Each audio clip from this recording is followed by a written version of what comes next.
আছেন বা দাঁড়ায় আছেন, ফেরেশতারা কত বড় আল্লাহ। তো এই দুনিয়া ধ্বংস হয়ে যাবে, যাকে কিয়ামত বলা হয়। ইসরাফিল ফেরেশতা এই কিয়ামত ঘটায় দিবে বাঁশিতে ফুঁক দেওয়ার পরে।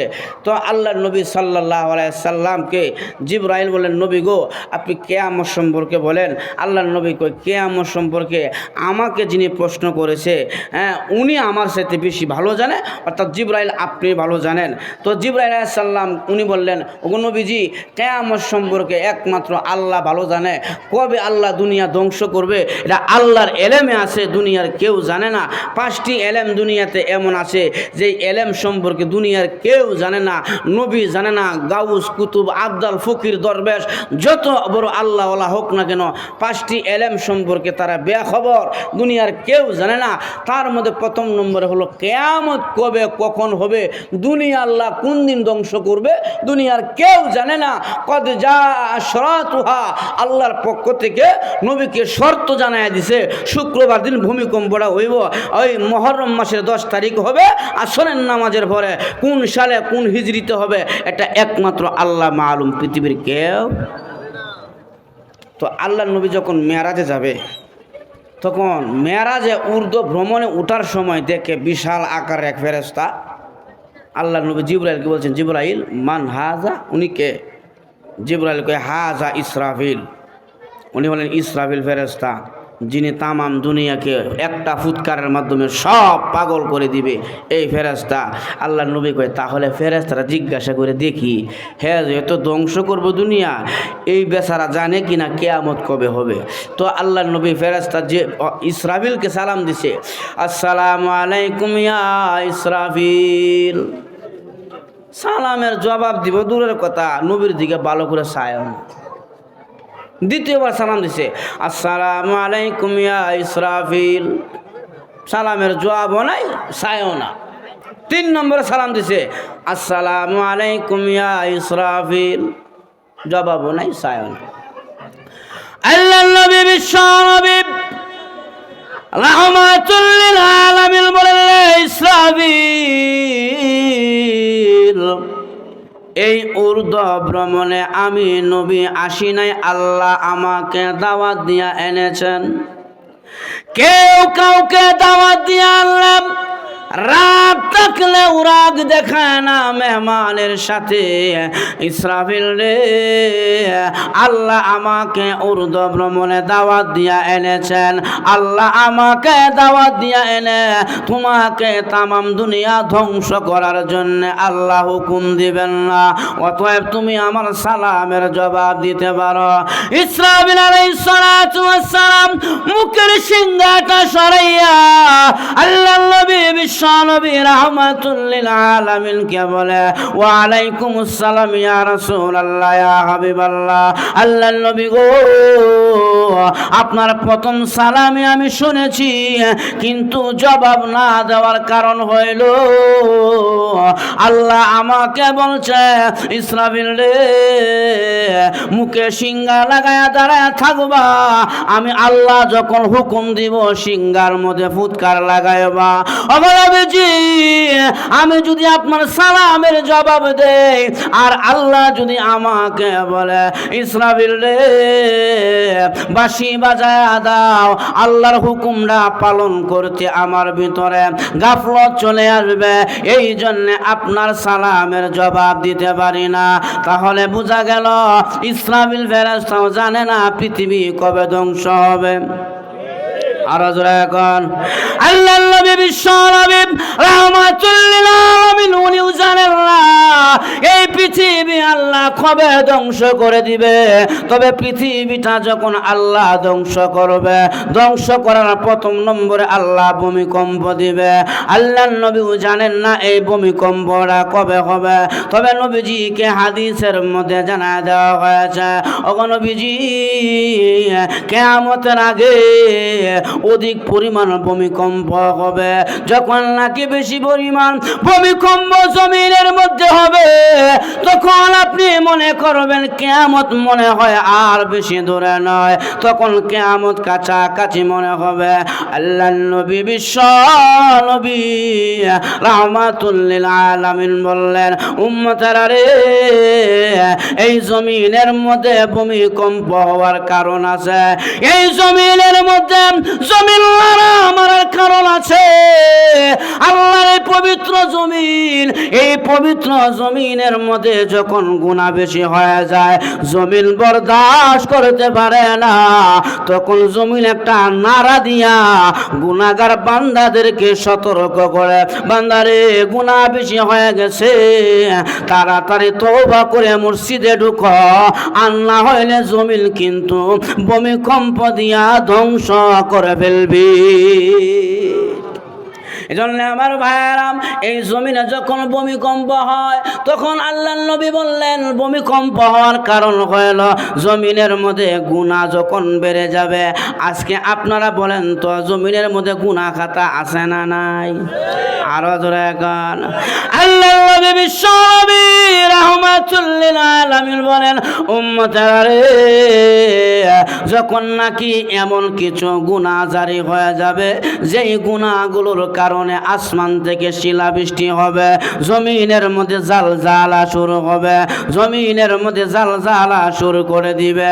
আল্লাহর নবী বলেন, কিয়ামতের ময়দানে ইসরাফিল যখন বাঁশিটা ফুৎকার লাগাবে, ব্যবসায়ী তার ব্যবসার কাজে থাকবে, ব্যবসার কাজ বাদ দিয়া দৌড়াইবে আর বলবে, ও ভাই কি হয়েছে?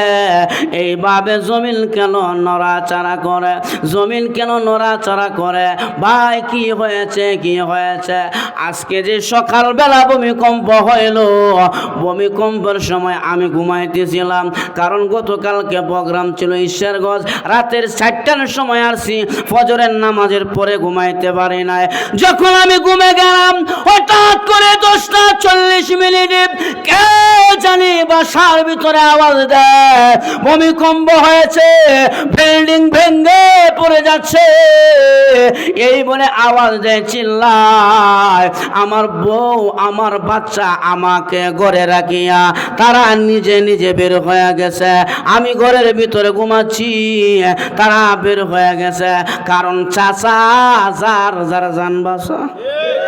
আল্লাহর নবী বলেন, উম্মতেরা রে, যখন নাকি ইসরাফিল ফেরেশতা কিয়ামত করাবার জন্য বাঁশির মধ্যে ফুৎকার লাগাইবে, তখন মানুষ বলবে, ওয়াকালাল ইনসানু মালাহা, মানুষেরা বলবে, জমিনের কি হইল রে? জমিন কেন নড়াচড়া করে রে? জমিনের কি হইল? মানুষ এই কথা বলতে থাকবে। তাহলে আমার ভাইয়ারা, এই সমাজে যে ভূমিকম্প হয়, জমিনে ভূমিকম্প হয়, তার কিছু কারণ আছে। আল্লাহর নবী আম্মা জান আয়েশা থেকে বর্ণনা হাদিস, আল্লাহর নবী বলেন, যখন দেখবা সমাজের মধ্যে ওয়ায়াকসুরু জিনা, সমাজের মধ্যে যখন জিনা বেড়ে যাবে, তখন অপেক্ষা করবা, জমিনের মধ্যে ভূমিকম্প হবে, আসমান থেকে শিলাবৃষ্টি হবে। আপনারা জবাব দেন, আমাদের সমাজে জিনা আছে না নাই? আরো জোরে কোন আছে না নাই? এই আজকে মুসলমানের বাচ্চা 24 ঘন্টা জিনার মধ্যে ব্যস্ত, মুসলমানের সন্তান 24 ঘন্টা জিনার মধ্যে ব্যস্ত। আল্লাহর নবী বলেছেন, জিনা কাকে বলে জানেন? যাকে দেখা নিষেধ, ওই ব্যক্তিকে যে দেখতে চায় তাকে বলা হয় জিনা। জিনাল আইনি আন নাজরু, চোখের জেনা হইল দেখা, বেগানা নারী দেখা হলো জিনার গুনাহ। জোরে বলেন ঠিক কিনা? আমরা অনেকে রাস্তাঘাটে বেগানা নারী দেখি, যা চোখের জিনা হয়, তার চাইতে আরো ভয়ঙ্কর জিনা আমরা ঘরের দরজা লাগায়া মোবাইলের মধ্যে 24 ঘন্টা নাটক দেখি। আজকে মুসলমানের বাচ্চা 99% মুসলমান এই নাটক দেখছে, বিভিন্ন গান বাদ্য দেখছে মোবাইলের মধ্যে। বেগানা নারীর ছবি দেখা প্রকাশ্যে যেমন জিনা, মোবাইলে দেখা তেমন জিনা। আজকে আমাদের ঘরগুলো জিনায় ভরপুর হয়ে গেছে, মার্কেটগুলো জিনায় ভরপুর হয়ে গেছে। আজকে আমার সমাজের মধ্যে জিনার জিনা, সমাজের মধ্যে জিনার সয়লাব। আল্লাহর নবী বলেন, ওয়ায়াকসুরু জিনা, সমাজের মধ্যে যখন জিনা বেড়ে যাবে, অপেক্ষা করো, জমিনের মধ্যে আল্লাহ ভূমিকম্প ছেড়ে দিবে। জিনা আছে না নাই? এজন্য জিনা থেকে বেঁচে থাকতে হবে। যদি সমাজের ভূমিকম্প, জমিনের ভূমিকম্প থেকে বাঁচতে চান, তাহলে নবী কয় ভূমিকম্প হবে যখন নাকি জিনা বেড়ে যাবে। 2 নম্বরে আল্লাহর নবী বলেন ওয়ায়াকসারু শারবুল খামর, যখন নাকি দেখবা সমাজের মধ্যে নেশা মদ পান বেড়ে যাবে, তখন মনে করবা এই সমাজে গুনাহ বেশি হয়ে যাচ্ছে, জমিনের মধ্যে ভূমিকম্প শুরু হবে। আপনারা বলেন সমাজের মধ্যে নেশাখোর আছে না নাই? মুসলমানের বাচ্চা 12 বছরের ছেলে গাঞ্জার ফুটলা পকেটের মধ্যে নিয়ে ঘুরে। জোড়া কোন আছেন না নাই? 12 বছরের বাচ্চা গাঞ্জা টানে কলকে দিয়া কয় বাবা কা গাঞ্জা কা, গাঞ্জা খায়া পাঞ্জা মারে, সিদ্ধি খাইলে বুদ্ধি বাড়ে। জোড়া কোন ঠিক কিনা? গাঞ্জার আজকে গাঞ্জার পুটলা নিয়ে 12 বছরের বাচ্চা গাঞ্জা নিয়ে ঘুরে। ঢাকা শহরের অলিগলি, বিশেষ করে গাজীপুর অনেক অলিগলিতে ঢোকা যায় না গাঞ্জাখোরের গাঞ্জার ধোয়ার কারণে। বহু গাঞ্জাখোর গলিতে গলিতে গাঞ্জা খায়া গাঞ্জার ধোঁয়ায় এই অলিগলি ঢোকা যায় না। আল্লাহর নবী বলেন উম্মতেরা রে, যখন দেখবা ওয়ায়াকসারু শারবুল খামর, যখন নাকি সমাজের মধ্যে গাঞ্জাখোর নেশাখোর বেড়ে যাবে, তখন অপেক্ষা করো, আল্লাহ জমিনের মধ্যে ভূমিকম্প দিয়ে দিবে। তাহলে বোঝা গেল গাঞ্জা খাওয়া যাবে না। যেরকম ঠিক কিনা? যারা গাঞ্জা খায়, গাঞ্জাখোরদের মাথা ঠিক থাকে না, বউরে মা কয়া মাঝে মাঝে ডাক মারে। যারা গাঞ্জা খায়, মদ খায়, রাস্তার পিলারের মধ্যে ধরে ধরে ঠেলে আর কয় সর। জোরে এখন ঠিক কিনা? কারণ গাঞ্জাখোর, মদখোর, নিশাখোর এদের মাথার ব্রেন সব সর্বদাই কাজ করে না। এজন্য নবী কয় উম্মতেরা রে, যখন নাকি সমাজের মধ্যে ওয়ায়াকসুরু শারবুল খামর, যখন সমাজের মধ্যে মদ্যপান বেড়ে যাবে, নেশা বেড়ে যাবে, গাঞ্জটি বেড়ে যাবে, তখন এই জমিন ভূমিকম্প নাড়া দিতে শুরু করবে। 3 নম্বরে আল্লাহর নবী বলেন ওয়ায়াকসুরুন নিসা, যখন সমাজের মধ্যে দেখবা মহিলা বেড়ে গেছে, বেপরদা নারী বেড়ে গেছে, তখন মনে করবা এই সমাজের মানুষ ধ্বংসের দিকে আগাচ্ছে। আজকে আমাদের সমাজে মহিলা পুরুষের তুলনায় মহিলা বেশি। ওয়ায়াকসারুন নিসা, আল্লাহর নবী বলছেন যখন দেখবা সমাজে মহিলা বেড়ে গেছে, আজকে রাস্তাঘাটে মহিলাদের জন্য হাঁটা যায় না। এখন ঠিক কিনা? বাজারে গেলে মহিলারা কয় পুরুষের লাগে বাজার করতাম পারি না। যে কথা আমরা খাওয়ার কথা ছিল মহিলার লাগে বাজারে আসতে পারি না, উল্টা তারা কয় পুরুষের জন্য বাজার করতে পারি না। এক আচ্ছন্নি মহিলা, তুমি বাজারে কেনে আসলা? এখন ঠিক কিনা? মহিলা থাকবে ঘরের ভিতরে, মহিলাদের জন্য বাসা। আল্লাহ কোরআনের বিধান দিয়েছে ওয়াকারনা ফি বুয়ুতিকুন্না ওয়ালা তাবাররাজনা তাবাররুজাল জাহিলিয়াতিল উলা। আল্লাহ রাব্বুল আলামিন বললেন উম্মতের মহিলারা রে, আল্লাহ নবী বিশ্ব নবী রাহমাতুল লিল আলামিন হাদিসের মধ্যে বললেন, আল্লাহ কোরআনের মধ্যে বললেন মহিলারা তোমরা বাসায় থাকবা, ঘরে থাকবা, সাবধান, বাসা থেকে বের হয়ো না। বেপরদা নারীদের মতন, জাহিলি যুগের নারীদের মতন বেপরদায় চলেও না, বাসায় থাকবা। এখন মহিলারা কয় আমরা বাসায় থাকব না, স্বামীর কথা মানব না, আমরা বাজার করে আনবো। জোরে এখন কয় কি কয় না? আর কিছু স্বামীও আছে ঘুম পারে কয় বাজারটা করিয়ে লইয়া, কয় যা বাজারটা করিয়া আন। এখন বেডি ঘরের মধ্যে যে কাপড় সাপড় বইটা রান্না বান্না করছিল, কাজ করব, এই কাপড় ড্রেস ফাড়লায় নতুন একটা পিনছে, পিন দেয়া আধা ঘন্টার জায়গার মধ্যে 1.5 ঘন্টা ঘুরে বাজার ঘুরে নিয়েছে। আছে কি আছে না? উম্মত আল্লাহ কোরআনের বিধান দিচ্ছে মহিলাদেরকে ঘরের ভিতরে মহিলারা স্বামীর অনুমতি ছাড়া ঘর থেকে বের হতে পারবে না। কিন্তু আজকালের মহিলা স্বামীর অনুমতি তো নেই না। স্বামীরা ঘুমে রাইকা মার্কেট করিয়া কাপড় নিয়ে কয় যে নিয়ে আইসি, স্বামীকে করতে আনছো মার্কেটে, কোন সময় গেলা, ঘুমে তো গেছি গাছ মারে, ঘুমে তুমি চিন্তা করেন, অনুমতির দরকার নাই।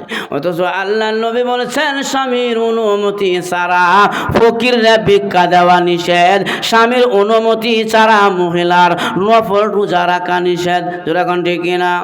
আজকে মহিলারা এই যে বেপরদা চলতে আরম্ভ করেছে, মহিলাদের ভিতরে শরীয়তের পর্দা নাই। পৃথিবীর মহিলারা শুনে রাখো, আল্লাহ রাব্বুল আলামিন তোমাদেরকে সম্মান দিয়েছে, তোমাদেরকে ইজ্জত দিয়েছে, সম্মানিত করেছে। মাগো, তোমার গর্ভে থেকে আব্দুল কাদের জিলানী হয়েছে, তোমার গর্ভে থেকে বায়জিদ বুস্তামি হয়েছে, তোমার গর্ভে থেকে মুহাম্মদুর রাসূলুল্লাহর জন্ম হয়েছে। তুমি সাধারণ মহিলা না, তুমি যতায় ততায় চলাফেরা করতে পারো না। আল্লাহ নবী বিশ্ব নবী রাহমাতুল লিল আলামিন বললেন, হে মহিলা জানো তোমার স্বামী কেমন জিনিস? আল্লাহ নবী বললেন, মহিলারা রে এমন অবস্থা হয়েছে, আল্লাহ নবী জানাইয়া দিছে, ও মহিলারা স্বামীর খেদমতটা কেমন কি পরিমাণ জানো? তোমার স্বামীর শরীরে যদি কুষ্ঠ রোগ হয়, আর ওই কুষ্ঠ রোগের কুষ্ঠগুলো যদি কোনো মহিলা জিহ্বা দিয়ে চেটে চেটে পরিষ্কার করে, তথাপি স্বামীর হক আদায় হবে না। পৃথিবীর মহিলারা শোনেন, নবীর সাহাবীর বিবিরা স্বামীর কথা কে পরিমাণ মান্য করেছে। আল্লাহ নবীর একজন সাহাবী জিহাদের ময়দানে চলে যায়, আর ঘরে বিবিকে বললেন, বিবিরে আমার অনুমতি ছাড়া ঘর থেকে বের হয় না। বিবি কয়, ঠিক আছে স্বামী, আমি ঘরে বসে থাকব। সাহাবী জিহাদের ময়দানে চলে গেল। এই দিক থেকে ওই সাহাবীর বিবি ওনার বাবার বাড়ি থেকে সংবাদ আসছে ওনার আব্বা অসুস্থ। এবার সাহাবীর বিবি মনে মনে বলে, আমার স্বামী তো নিষেধ করেছে, আমি ঘর থেকে বের হতে পারবো না ওনার অনুমতি ছাড়া। উনি আল্লাহ নবীর দরবারে চিঠি লিখলেন, ওগো নবীজি, আপনার সাহাবী জিহাদের ময়দানে উনি বলেছে ওনার অনুমতি ছাড়া বাসা থেকে বের হওয়া যাবে না। এখন যে আমার আব্বা অসুস্থ, আমি আমার অসুস্থ আব্বাকে স্বামীর অনুমতি ছাড়া দেখতে পারবো কিনা?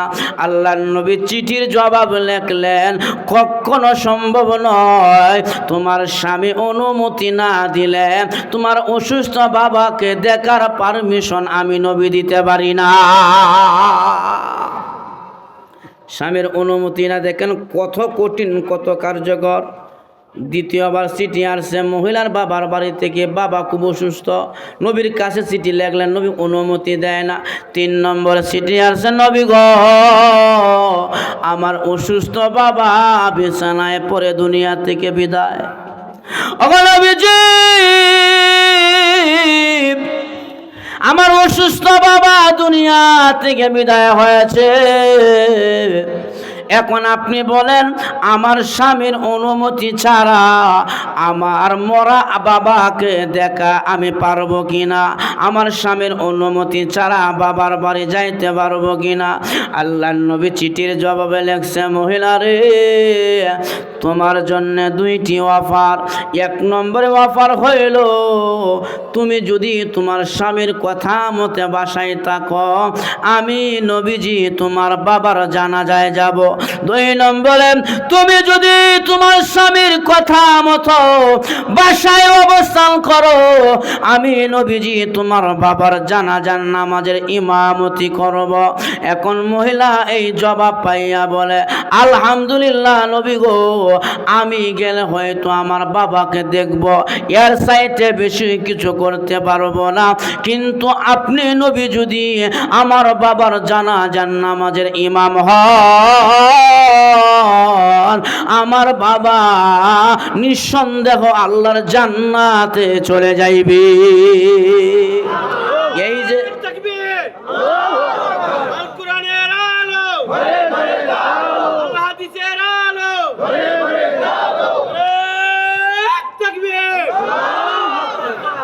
জন্য আমার ভাইয়েরা, এরপরে আল্লাহর নবী বিশ্ব নবী স্বামীর অনুমতি ছাড়া বিবিকে ঘর থেকে বের হওয়ার জন্য অনুমতি দিলেন না।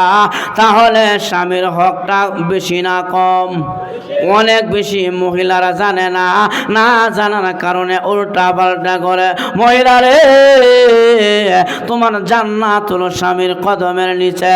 স্বামীর কথা মানিয়া যদি তুমি দুনিয়াতে চলতে পারো, আর এই অবস্থায় যদি তোমার মরণ হয়, আল্লাহর নবী বলছেন, কোন স্ত্রী যদি স্বামীকে সন্তুষ্টি রাখিয়া দুনিয়া থেকে বিদায় হয়, স্বামী তার উপরে সন্তুষ্টি খুশি ছিল, ওই নারীটা আল্লাহর জান্নাতের মেহমান হয়ে যায়। তাহলে আমার ভাইয়েরা, সমাজের মধ্যে, এই দেশের মধ্যে ভূমিকম্প হওয়ার কারণ হইল ওয়াকসরুন নিসা, বেগানা নারী বেড়ে যাওয়া। বেগানা নারী যখন বেড়ে যাবে, তখন সমাজও ওই দেশের মধ্যে ভূমিকম্প হবে। আল্লাহর নবী বলছেন, এজন্য নারীদেরকে বেগানা হওয়া থেকে নিষেধ করেছেন, গড়ে থাকার নির্দেশ দিয়েছেন। এরপরে আল্লাহর নবী বললেন, যখন দেখবা সমাজের মধ্যে সুদের প্রচলন বেড়ে গেছে, অপেক্ষা করো, জমিনের মধ্যে আল্লাহ জাল জ্বালা দিয়া তোমাদেরকে আযাব শুরু করে দিবি। আমাদের সমাজে সুদ আছে না নাই? আরো জোরে এখন বাপরে, সুদ তো এই পরিমাণ ঢুকছে, আমার পাঞ্জাবির মধ্যে সুদের মনে একটা অংশ আছে, এরকম ঠিক না? আর সুদের ওয়াজ এখন করণ যায় না। কিবা করতো? কারণ যে মসজিদের সুদের ওয়াজ করবো, হেলে দি সুদের লোক জড়িত, এরকম ঠিক না? এই জন্য সুদের ওয়াজ আজকে করতে গেল মুসিবত। কারণ সুদকুর, ঘুষকুর আর সাদাবাজ, মদকুর আমাদের সমাজ এখন ভরপুর। চিল্লায় বলেন ঠিক কিনা? এক হুজুরে মসজিদে ইমামতি নিছে, আমরা খারাপ লাগতেছে। এক হুজুরে মসজিদে ইমামতি নিছে, নেওয়ার পরে তা উনি মনে মনে ভাবতেছে, মসজিদে যেহেতু বড় সড়ো মসজিদ, মুসল্লিও বেশিও, তা বিষয়ভিত্তিক আলোচনা করতো। হুজুরে বিসমিল্লাহ প্রথম জুমার দিনেই সুদের বিরুদ্ধে শুরু করছে আর কি ওয়াজটা। সুদের বিষয়াদি নিয়ে, আয়াত নিয়ে, হাদিস নিয়ে ওয়াজ করছে। সুদ খাইলে জিনা হয়, মার সাথে যা কিছু বলা কাম বলছে। জুমার বয়ানের পরে, নামাজের পরে মসজিদের সভাপতি ডাক দিয়ে কই দিকে আইন, আমি যে সুদ খাই এটা কেটা করছি আপনার লোকে? হুজুরে এটা কি আমি জানি আমরা সুদ খাই না কি খাই? আমি বুঝতাম পারছি, যত কেন ওয়াজ করছো না আমার দিকে ছায়া ছায়া করছো, নিজে নিজেই ধরা। এই ওয়াজ যদি নেক্সট টাইম আবার করুন, তাহলে আমরা চাকরি ডাইরেক্ট নোটে দেবো গা। ইমাম সাহেবকে যাক, চাকরিটা খাওয়া দরকার নাই, এমন সুদের ওয়াজ বাদ দিচ্ছে। একদিন করে সভাপতি সুদ খাই ওয়াজ করলে চাকরি থাকবো। দ্বিতীয় জুমার দিন ইনশাআল্লাহ ঘুষ ঘুষ ঘুষ সম্পর্কে আলোচনা করছে। ঘুষ খায় না? ঘুষখোর আমাদের সমাজে আছে না নাই? আরে বাবারে, কত স্টাইলে যে ঘুষ খাইবার পারে মানুষ, আল্লাহু আকবার। ঘুষ সম্পর্কে বেচারা সুন্দর আয়াত হাদি দিয়া আলোচনা শুরু করছে। আরেকবার মাল, আরেকবার টাকা জবরদখল করে আইনা ঘুষ খাওয়ান, বা এটা করে দিলে এই টাকা ঘুষ নেওয়ান, সব কিছু বলছে। ফাজাইল ফজিলত কইছে। যখন নাকি ওয়াজ শেষ, জুমার বয়ান শেষ ঘুষের, তখন মসজিদের সেক্রেটারি সাহেব ডাক দিয়ে কই দিকে আইন, আমি যে সরকারি চাকরি করি এটা আপনার লেখাটা কইছি। কারণ সবাই না, যারা যারা সরকারি কিছু কিছু আছে কর্মকর্তা, উপরে দেখ কিছু কার তলে দেও খায় কি খায় না, নিচে দেও কিছু খায়। হ্যাঁ, তখন কম আমি সরকারি চাকরি করে কেটে গেছি আপনার লোকে। আমি তো জানি না আপনি কি চাকরি করুন। আপনি যে এই বিষয়ে ওয়াজটা করলেন, আর একবার যদি আপনি এই বিষয়ে ওয়াজ করুন, তাহলে আমি চাকরি দেবো গা। হুজুর কো বাপরে, এই সময় তো ঘুষ সম্পর্কে ওয়াজ চলতো না, কারণ এই সেক্রেটারি সাহেব বেটা নিজেই এটার মধ্যে জড়িত। আচ্ছা গেছে। 3 নম্বর দিন উনি নেশা, মদ সম্পর্কে, যে মদ খাওয়া হারাম, নেশা করা হারাম, এই বিষয়ে আলোচনা করছি। আলোচনার পরে জুমার নামাজের পরে কেশিয়ার সাহেব ডাক দিয়ে দেবেন, বেতনটা খালি নিয়ে না আপনি। আমি কি সর্বদাই খাই? মাঝে মাঝে খাই, আমি মাঝে মাঝে খাই। ইমাম সাহেব মাঝে মাঝে খানা সর্বদা আমি জানি না। ওয়ার্ডটাতে করছুন, আমার দিকে ছায়া ছায়া করছুন, আমি বুঝতাম পারছি টার্গেটটা আমি নিজেই। তাহলে আমাদের সমাজে মসজিদের সভাপতি সুদ খায় আছে না নাই? সমাজের মসজিদের সেক্রেটারি সাহেব ঘুষ খায় আছে না নাই? মসজিদের ক্যাশিয়ার মদ পান করে আবার মসজিদের ক্যাশিয়ার হয়, এমন মসজিদের ক্যাশিয়ার আছে না নাই? মুসলমান, আল্লাহর নবী বিশ্ব নবী রাহমাতুল লিল আলামিন বলেন, উম্মতেরা রে, যখন দেখবা সমাজের মধ্যে এইভাবে সুদ বেড়ে গেছে, ঘুষ বেড়ে গেছে, চাঁদাবাজি বেড়ে গেছে, তখন অপেক্ষা করবা এই জমিনের মধ্যে জালজালা হবে, আসমান থেকে শিলা বৃষ্টি হবে। এই জন্য আমার ভাইয়েরা, আল্লাহ রাব্বুল আলামিন এই জমিনের মধ্যে যে ভূমিকম্প দেয়, এই জমিনের মধ্যে যে আল্লাহ শিলা বৃষ্টি দেয়, এর কারণ হলো বান্দা তোমার হাতে গড়া কামায়। আজকে মুসলমানের বাচ্চা ফজরের টাইমে নামাজ না পড়িয়া ঘুমায়, মসজিদে আসে না। মুসলমানের বাচ্চা এখনো ক্যারাম বোর্ডের দোকানে কোটি কোটি টুকতেছে, অথচ এই জায়গায় ওয়াজ হচ্ছে, আসে না নাই? এই জন্য আল্লাহর নবী বলছেন, সমাজে হাটে ঘাটে বাজারে যখন নাকি গুনাহ বেড়ে যাবে, অপেক্ষা করো এই জমিনের মধ্যে ভূমিকম্প শুরু হবে, এই জমিনের মধ্যে আসমান থেকে শিলা বৃষ্টি আসবে। তাহলে আমার ভাইয়ারা, আযাব গজব আসার মূল কারণ হলো আপনার আমার গুনাহ। জোরে বলেন ঠিক কিনা? গুনাহ যখন বেড়ে যাবে সমাজের মধ্যে, তখন আল্লাহ রাগ হয়ে আপনাকে আমাকে সতর্ক করে আর বলে, বান্দারে গুনাহ বেশি হয়ে যাচ্ছে, যার কারণে জমিন বরদাস্ত করতে পারলো না, জমিন নাড়া মেরেছে। আমার ভাইয়ারা, এই জমিন তো আল্লাহ আপনার আমার খেদমতের জন্য বানাইলেন। আল্লাহ রাব্বুল আলামিন জমিন আপনার আমার জন্য ফিরাশা বিছানা বানায়া দিলেন, আসমান আল্লাহ আপনার আমার জন্য ছাদ বানায়া দিলেন। এই যে পাহাড়গুলো দেখছেন, এই পাহাড়গুলো জমিন স্থির থাকার জন্য আল্লাহ পেরেক মেরে দিলেন। এরপরে জমিন কেন নাড়া দেয়? বোঝা গেল জমিনের মানুষের কালেকশনটা আসমানওয়ালার সাথে ভালো না, যার কারণে জমিন নাড়া মারতে চায়। লক্ষ্য করে দেখেন, আল্লাহর নবীর সাহাবী ওমর রাদিয়াল্লাহু আনহু, যিনি মদিনার গভর্নমেন্ট ছিলেন, যিনি অর্ধ পৃথিবী পরিচালনা করেছেন, ওমর রাদিয়াল্লাহু আনহু একদিন জমিনের মধ্যে মদিনাতে নামাজে দাঁড়াইলেন। নামাজের দাঁড়ানোর হালতে জমিন যখন নাড়া মেরেছে, ওমর রাদিয়াল্লাহু আনহু লাঠিটা হাতে নিয়া জমিনের মধ্যে একটা গুতা দিয়া বলে, থাম! আমি ওমর যে নামাজে দাঁড়াইছি আর তুমি যে নাড়া মারছ, আমার যে নামাজের ধ্যান খেয়াল নষ্ট হইল। আরে জমিন, তোমার সাহস তো কম নয়, তোমার পেটের ভিতরে বিশ্বনবী ঘুমায় আছে, আবু বকর ঘুমায় আছে, আমি ওমর নামাজে দাঁড়াইছি, তুমি যে নাড়া মারলা, আমার নামাজের ধ্যান খেয়াল নষ্ট হইল। এই থাম কয়া লাঠি দিয়া গোতা দিয়েছে। মদিনার ভূমিকম্প এই যে বন্ধ হয়েছিল, কিয়ামত 1 ঘন্টা আগেও মদিনাতে ভূমিকম্প হবে না। এর কারণ কি? উমরের সম্পর্কটা আল্লাহর সাথে ভালো, যে উমরের মেজাজ অনুযায়ী আল্লাহ কোরআনের 21 জায়গায় আয়াত নাজিল করছে। আল্লাহর নবী বলছেন, লাউ কানা বাদি নাবিয়ুল্লাহ কানা উমর, আমার পরে যদি কেউ নবী হয়তো উমর হয়তো নবী। উমরের সম্পর্কটা আসমান ওয়ালার সাথে ভালো, এই জন্য আল্লাহর কথা উমর শুনে, উমরের কথা জমিন শুনতে বাধ্য, কারণ জমিন রে আল্লাহ বানাইছে আপনার আমার খেদমতের জন্য। আর এখন আল্লাহর নবী সাহাবী হযরত ওমর, উনি আল্লাহর এত বড় গোলাম,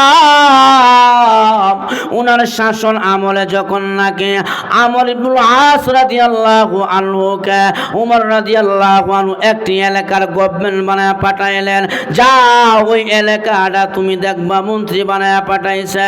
আমর ইবনুল আস যে এলাকার মধ্যে গেলেন, ওই এলাকাটা নীল নদী, যেই নীল নদী এলাকার মধ্যে হযরত আমর ইবনুল আস ওই এলাকায় গিয়া দেখে এলাকার মানুষ বছরে একদিন সুন্দরী ষোড়শী একজন মহিলা যুবতী মেয়েকে সাজায়া গুজায়া বছরে একদিন নীল নদীর মাঝখানে আনিয়া বলি দেয়। আমর ইবনুল আস বলে, কি গো তোমরা কি করো? বলে এই মহিলাটারে আমরা বছরে একদিন বলি দেই, বলি দেওয়ার পরে নীল নদী আমাদেরকে পানি দেয়। হযরতে আমর ইবনুল আস বলে, না এটা হইতে পারে না, এটা শরীয়তের খেলাফ কাজ, এটা তো মুসলমানের কাজ হতে পারে না, এটা করা যাবে না। এলাকার লোকেরা বলে, ওগো আমর ইবনুল আস এই কথা বললে তো হবে না, আমাদের পানি লাগবে, কৃষিকাজে পানি লাগে, ছাগল গরু পানি পান করে, আমাদের অন্য অন্য ফসলাদি জমিনে পানি লাগে, আপনি এই কথা বললে তো হবে না, আমাদেরকে পানি এনে দেন। এবার আমর ইবনুল আস বলে, দাঁড়াও, আমি আমার প্রধানমন্ত্রী উমরের কাছে সংবাদ পাঠায়। আমর ইবনুল আস ওই জায়গা থেকে উমরের কাছে চিঠি লাগলেন, উমর গো, নীল নদীর মধ্যে যুবতী মহিলা বলি না দিলে পানি দেয় না। হযরত উমর বলে, এটা হইতে পারে না, নীল নদী বানাইছে আল্লাহ আমাদের জন্য, যদি মানুষ বলি দিয়া পানি আনতে হয় তাহলে সে খেদমত করলো কই?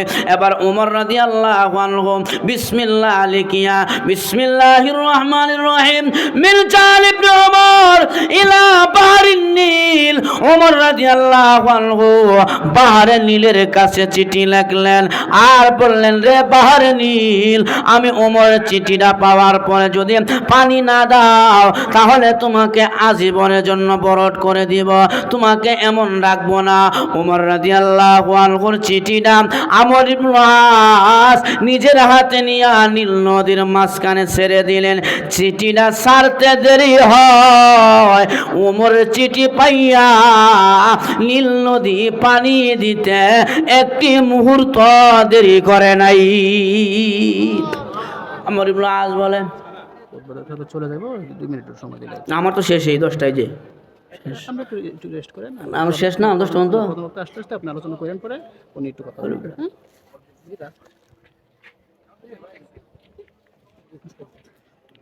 আলহামদুলিল্লাহ। প্রিয় তাওহীদের জনতা, মুহাম্মাদুর রাসূলুল্লাহ সাল্লাল্লাহু আলাইহি ওয়াসাল্লাম, শরীফপুর তুমিজউদ্দিন বাইতুল ফালা জামে মসজিদ, পঞ্চম বার্ষিক ওয়াজ মাহফিলের আজকের এই মুহদিম মাহফিলের সম্মানিত সভাপতি, জাতির মাতার মুকুট সম্মানিত উলামায়ে কেরাম, আমার সামনে সমবেত সর্বস্তরের মুসলমান ভাইয়েরা, পর্দার আড়ালে অত্যন্ত শ্রদ্ধেয় মা বোনেরা, আল্লাহ পাকের আলিশান দরবারে শুকরিয়া আদায় করে যিনি আমাদেরকে অত্যন্ত মোহাব্বত করে ভালোবেসে বরকতি মাহফিলে আসার সুযোগ দিয়েছেন, জবান খুলে সে মালিকের দরবারে শুকরিয়া আদায় করে চিল্লায় সকলে বলে আলহামদুলিল্লাহ। এ মাহফিল হওয়াতে আপনারা খুশি না বেজার? আলহামদুলিল্লাহ। মানুষের সংখ্যা মোটামুটি খারাপ না, মোটামুটি ভালোই আসছে। আর আজকে আইবই, কারণ একটা লারা দিছে তো, লারা দিছে, আর বাঙালি লারা না দিলে আগুয় না, বাঙালি লারা না দিলে আগুয় না, এই জন্য লারা টারা দিছে তো সকালবেলা, যার কারণে একটু ভিতরে ভয় কাজ করছে। কারণ মুসলমান সব কিছুর পরেও আল্লাহকে ভয় পায়, জোরে বলেন ঠিক কিনা? গুনাহ খাতা ঠিকই করে কিন্তু সময় মতো আল্লাহরে আবার ভয় পায়, এটাও একটা মুমিনের আলামত, আল্লাহকে ভয় পাওয়া। কারণ গুনাহ হইলেই তো বান্দা চোখের পানি ছেড়ে কান্না করে। আল্লাহ রসুল বলছেন, আইনুন বাকাত মিন খাশিয়াতিল্লাহ হারামাল্লাহু আলান নার। কোনো মুমিন যদি তার গুনার কথা স্মরণ করে চোখ দিয়া পানি বের করে, ওই পানি নাকের আগায় আসার আগে আগে আল্লাহ তার জিন্দিগির গুনাহ মাফ করে দেয়।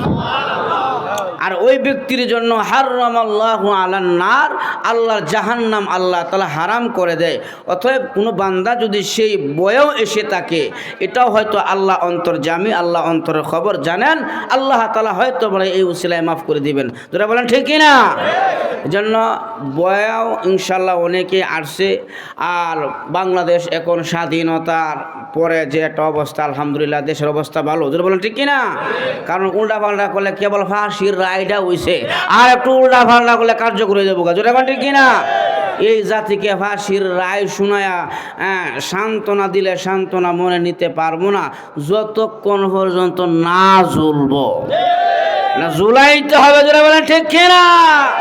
না জ্বলাইলে শান্তি হইতো না। আল্লাহ তাআলা আমাদের সবার আশা এবং বসাকে কবুল করুন, সকলে বলে আমিন।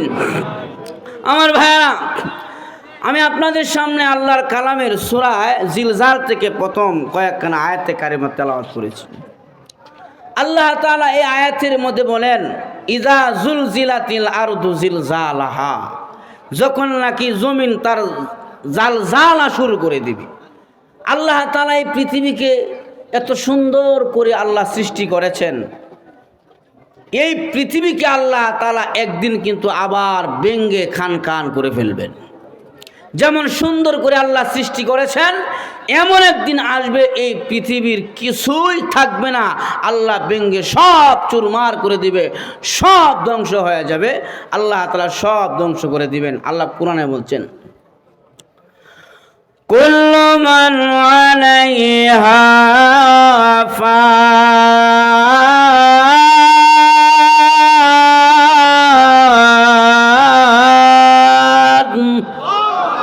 আল্লাহ বলেন, দুনিয়ার যা আছে সব কিছু একদিন ফান ধ্বংস হয়ে যাবে, একমাত্র বাকি থাকবে ওয়ায়াবকা ওয়াজহু রাব্বিকা যুল জালালি ওয়াল ইকরাম।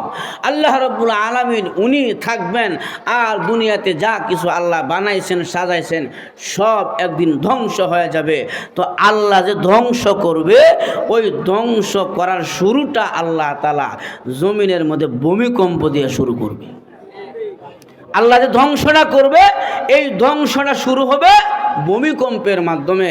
যেই ভূমিকম্পটা আজকে 10:40 হয়েছে, 5.5 বিজ্ঞানীরা বলছে 5.7 হইলে ঢাকা শহর একবারে শেষ হয়ে যেত গা, সব কিছু মিশে একবারে শেষ ধ্বংস হয়ে যেত।